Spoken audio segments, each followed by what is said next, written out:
Cuando mi madre murió pesaba 272 kilos.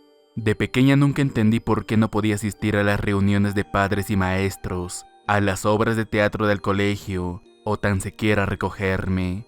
Siempre era una niñera o un vecino el que me llevaba al colegio, al menos hasta que tuve la edad suficiente como para tomar el autobús yo sola.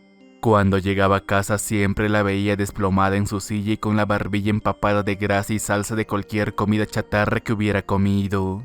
De hecho, toda nuestra casa apestaba con el olor de las manchas de sudor impregnadas con grasa y el rancio aroma de una alfombra abandonada.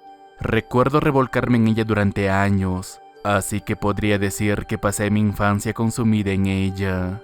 En ese entonces no lo sabía, pero ahora me doy cuenta de que una parte de mí siempre sintió la enfermedad enconada que corroía sus cimientos. Cuando empecé a hacerme mayor, mi ignorancia se convirtió en asco. Era una combinación de vergüenza y miedo.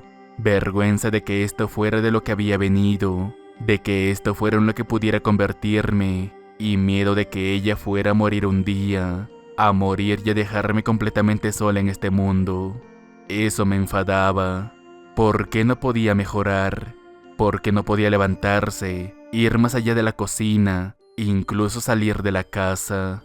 Una parte de mí quería matarla de hambre hasta que se deshiciera de ese cuerpo gomoso de grasa, pero seguía siendo mi madre y no podía hacerle eso a ella.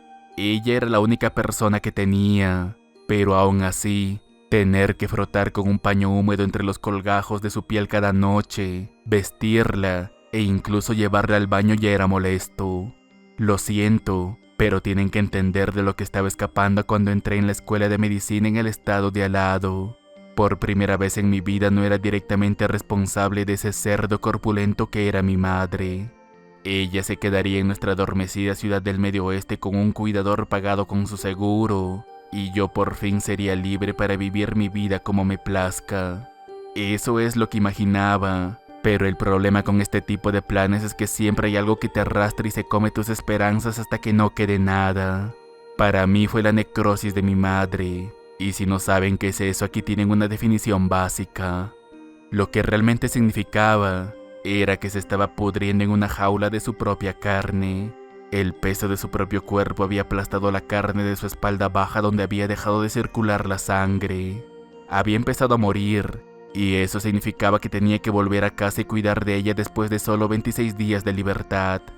Al llegar a casa volví a encontrarme con aquel olor familiar a orina, sudor y moho, pero esta vez todo mezclado con un olor agrio y asquerosamente dulce de carne podrida. Ya no se encontraba desplomada en su silla, sino ahora se encontraba desplomada sobre un viejo colchón de un dormitorio que no habíamos utilizado desde hace mucho tiempo con sus muelles crujiendo.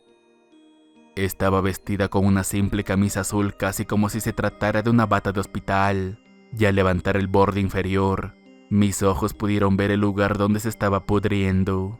Casi parecía como si un animal rabioso le hubiera dado un mordisco, salvo que no tenía ninguna herida abierta y todo aquel tajo se encontraba cubierto de unos grumos de carne negra y desmenuzada con sangre seca resumándose por las grietas. En eso estaba, cuando de repente la superficie podrida se sacudió y mi madre se volvió para mirarme. Tenía la frente empapada de sudor y sus ojos vidriosos se desviaban de los míos. La vergüenza se reflejó en sus ojos durante un segundo, pero ella solo lo disimuló con una débil sonrisa. No lo iba a tolerar de nuevo. Salí de la habitación y la encerré tras la puerta de aquel dormitorio. A partir de entonces las cosas cambiaron por aquí mucho más rápido de lo que había imaginado, y la podredumbre comenzó a comerse la parte posterior de su muslo en tan solo una semana. El hueso blanco y pálido pronto salió a la superficie asomándose a través de un pozo de pus viscoso, carne grumosa y sangre oscura y coagulada. El médico me había dicho que lo mantuviera limpio y desinfectado, pero parecía que cada vez que intentaba hacerlo la mugre resumaba una capa nueva. También empecé a racionar su comida alimentándola con una dieta de la mitad de tamaño que la de una persona normal con la esperanza de que la ayudara a adelgazar, pero una noche la sorprendí haciendo algo que nunca olvidaré. Observándola desde la oscuridad, la vi introducir su mano detrás de ella en aquel cráter lloroso de su muslo podrido para sacar una parte de esa mugre y carne con sus uñas, y temblando y gimiendo, evidentemente con mucho dolor, llevársela a su boca llena de baba para comérsela.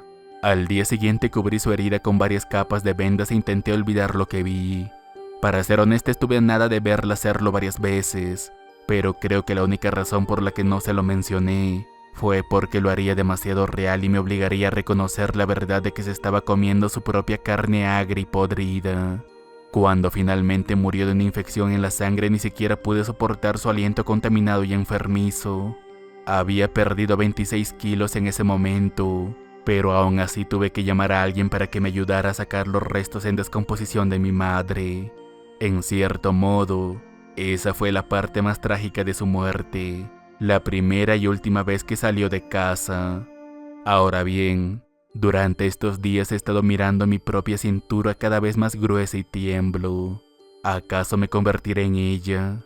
Yo también me rendiré a mis impulsos y al hambre, y yo también me pudriré y empezaré a comerme a mí misma solo para sentirme llena, cosa que no he sentido. Ojalá pudiera ver el futuro.